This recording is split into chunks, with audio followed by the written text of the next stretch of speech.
Welcome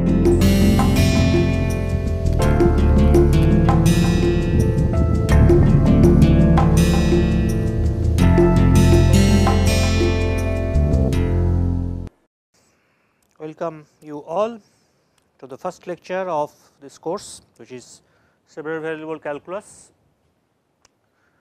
a differential calculus of several variable. So, I presume all of you have done a course on one variable calculus, where you deal with functions f defined on some interval a b may be closed on one side, may be both side, a and b are allowed to have go to infinity to r.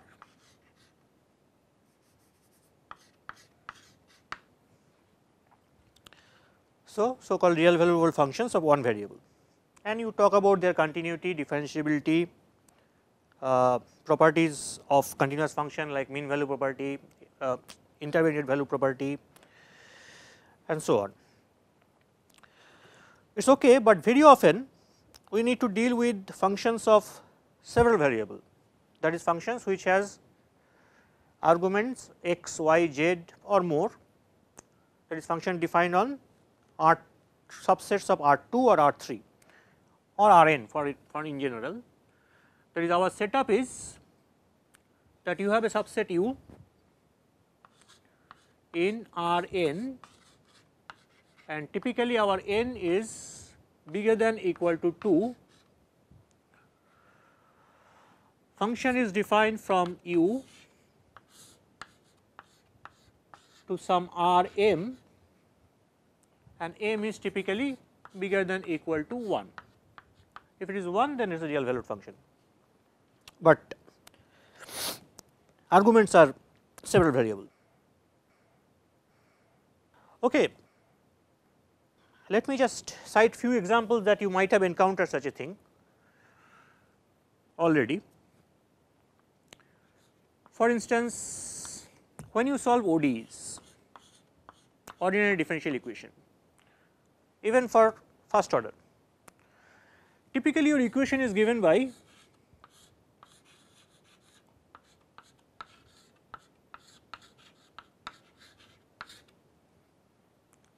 this way, that is dy dx. So, y is function of x, that is not a problem, but dy dx, the rate of change of the function with respect to x, is function of two variable x y,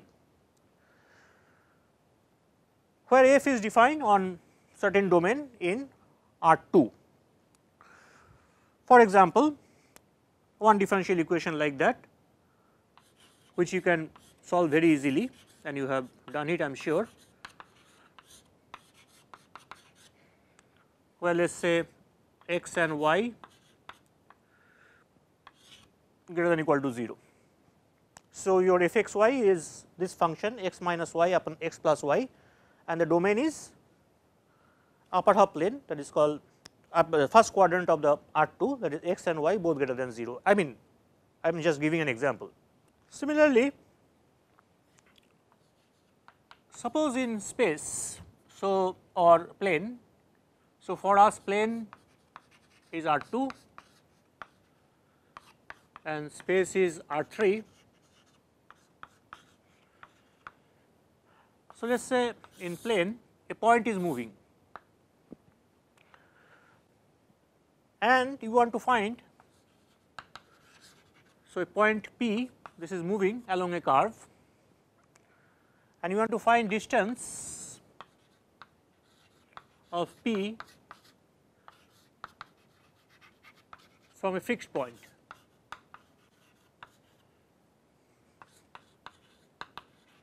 Say origin.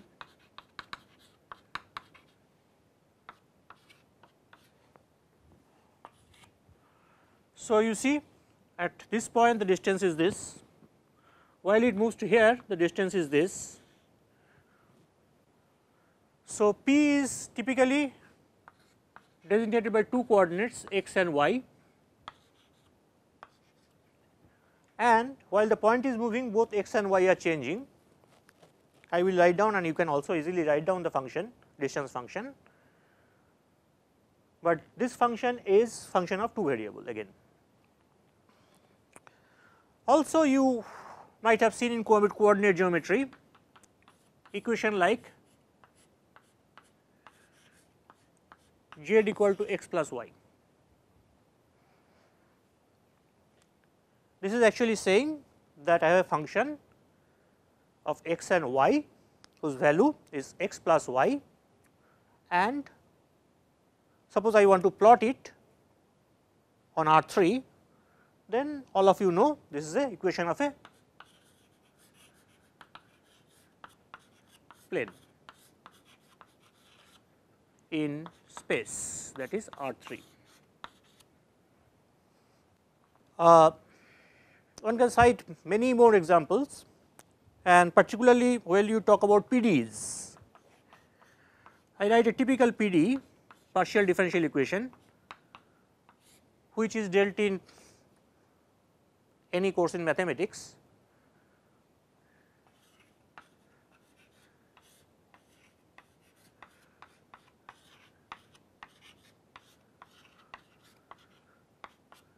Some constant which can be assumed to be 1 or any, depending on the situation.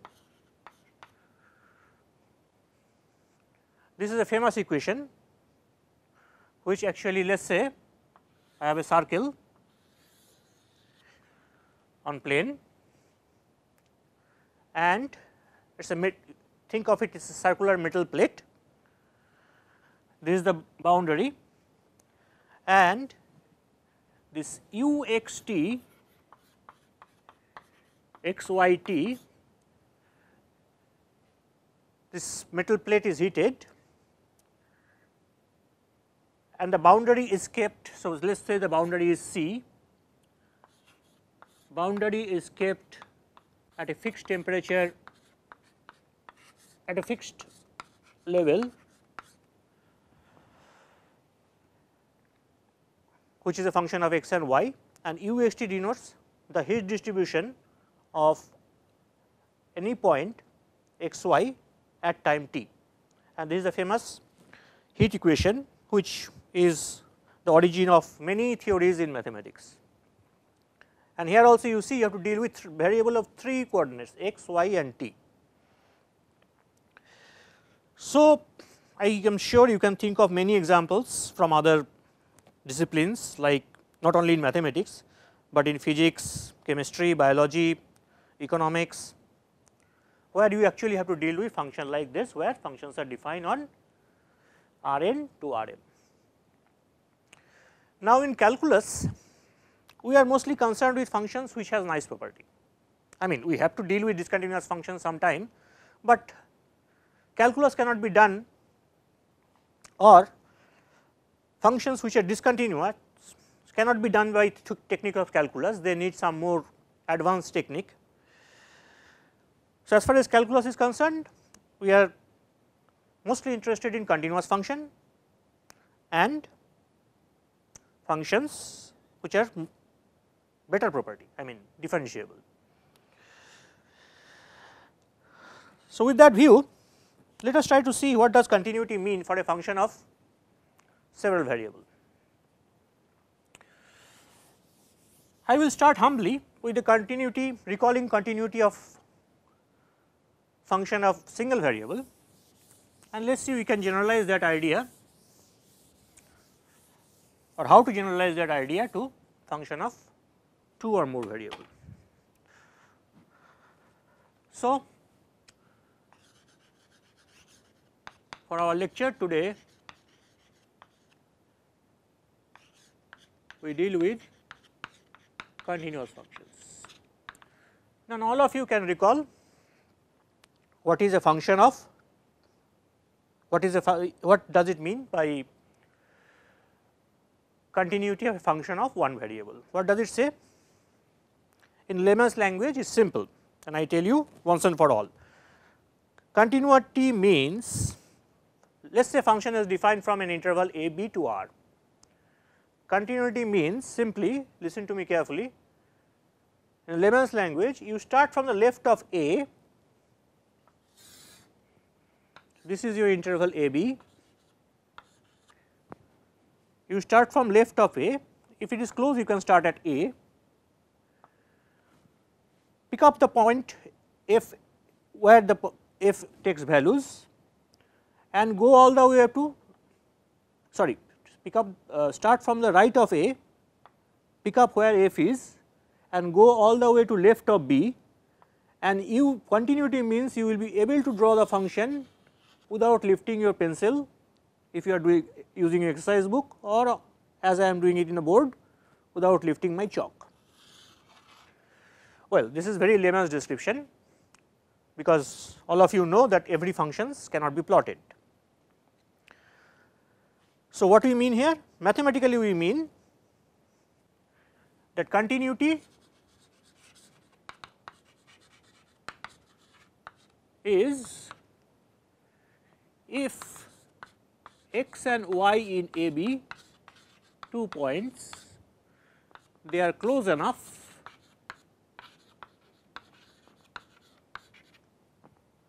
then f x and f y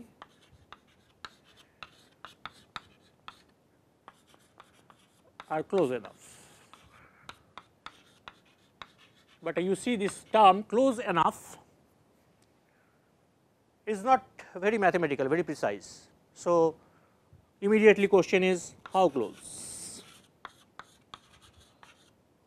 Answer is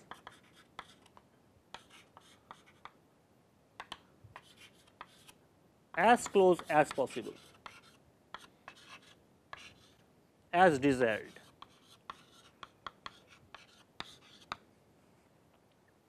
This looks better, this description looks better than my first description, that you can draw the function without lifting your pencil. Now, to actually formulate it mathematically, actually all of you know it, but still I am emphasizing, actually formulate it mathematically, you take help of mathematical language, and the formulation of continuity of one variable in mathematics is, this is the definition,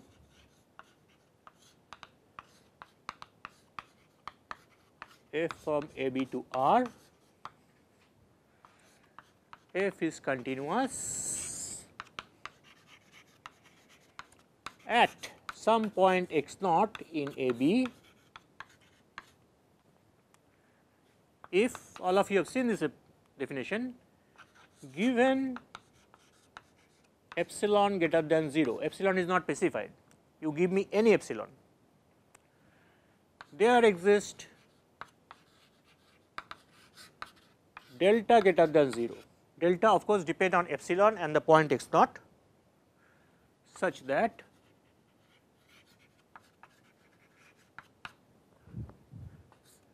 x naught minus y less than delta implies f x minus f y, f x naught minus f of y is less than epsilon. This is precisely the formulation of this, what I have written on this board, x and y close enough, then f x and f y are close enough, and f is continuous on a b, f is continuous on a b if it is continuous at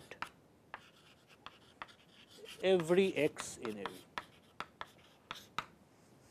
This is the formal definition of continuity, but all of you also learned that there is equivalent formulation. Equivalently, there is a sequential formulation. If x n is a sequence in a b, this notation is x n is a sequence of points in a b, x naught in a b, x n converges to x naught, that means x n is getting close enough to x naught, that is precisely this term, that here is x naught, here is your a b, you have a delta interval here and x n's are eventually coming to this interval, then f of x n converges to f of x naught.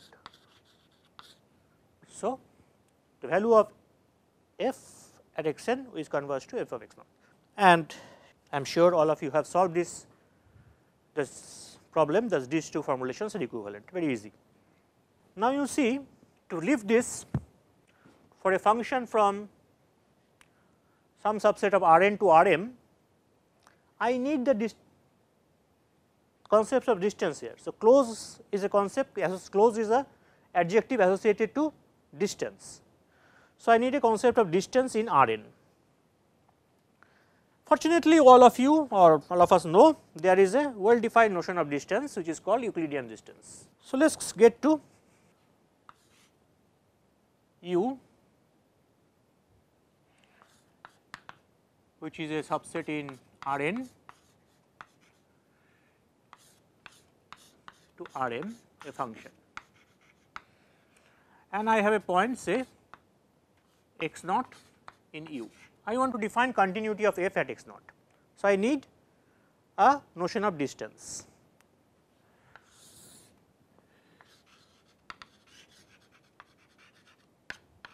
Distance in R n.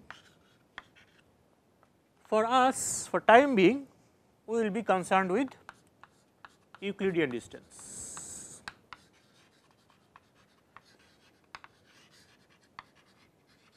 What is that?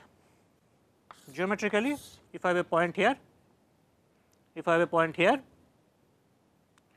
Euclidean distance is join it by straight line, the length of the straight line. And how do you write it? Let us say this point is x 1 y 1, this point is x 2 y 2, this is x, point x 1, this is the point x 2, then distance between x 1, x 2 is x 1 minus x, so x 2 minus x 1 square plus y 2 minus y 1 square. Actually, we are measuring this length using Pythagorean theorem. This length is x 2 minus x 1, this length is y 2 minus y 1, and this is the hypotenuse. So, this is given by this formula. So, in general, if I have in R n, what do I write? Let me write here. So, in R n, I have 2 point x 1, which has of course n coordinates, and x 2 which also has n coordinates.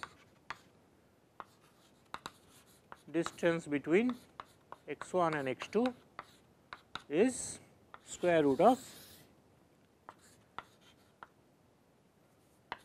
y 1 minus x 1 square, y 2 minus x 2 square, y n minus x n square. Okay. So, you have a notion of distance in any R n, and okay, maybe later on we have to deal with some more distance idea, but for time being it is fine. With distance there comes another notion called norm, which is the norm of x is simply distance from origin to x. That if I have a point here, the norm is this line, length of this line. There is a bit of catch here, because there are spaces other than R 2, R 3 or R n, we do not have to bother about this for this course, that there may be distance, but no norm, but that is not our concern. And observe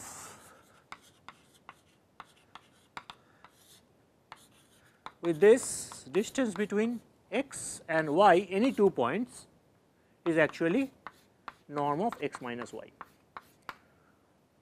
y. Look here, let me draw it little bigger.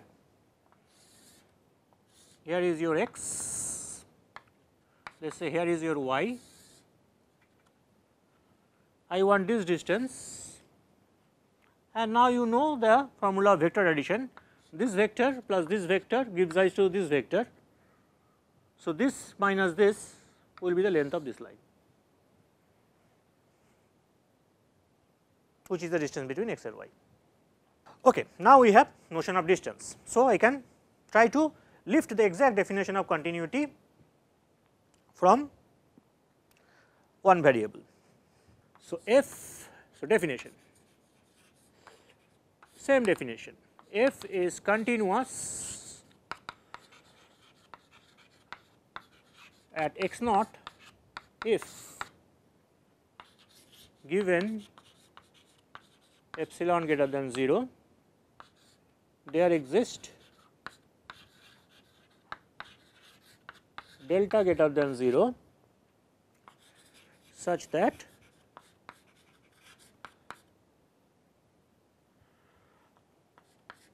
y in u x naught minus y less than delta implies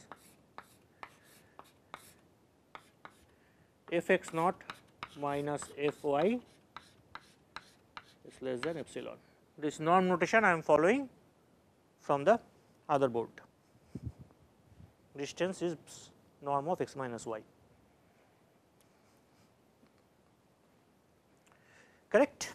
So, let us make again an equivalent formulation like that.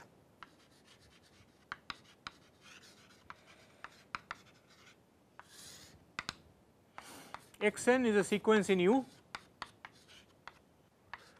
x naught in U, x n converges to x naught, then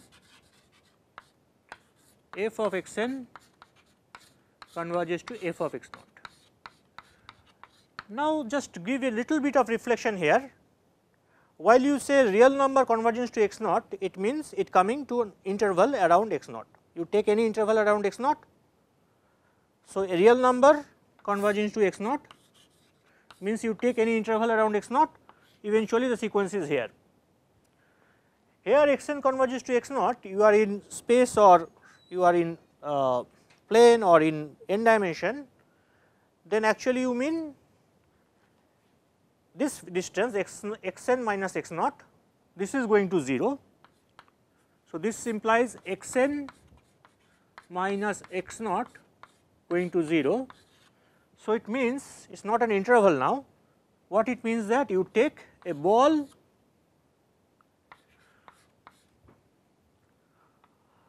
around x naught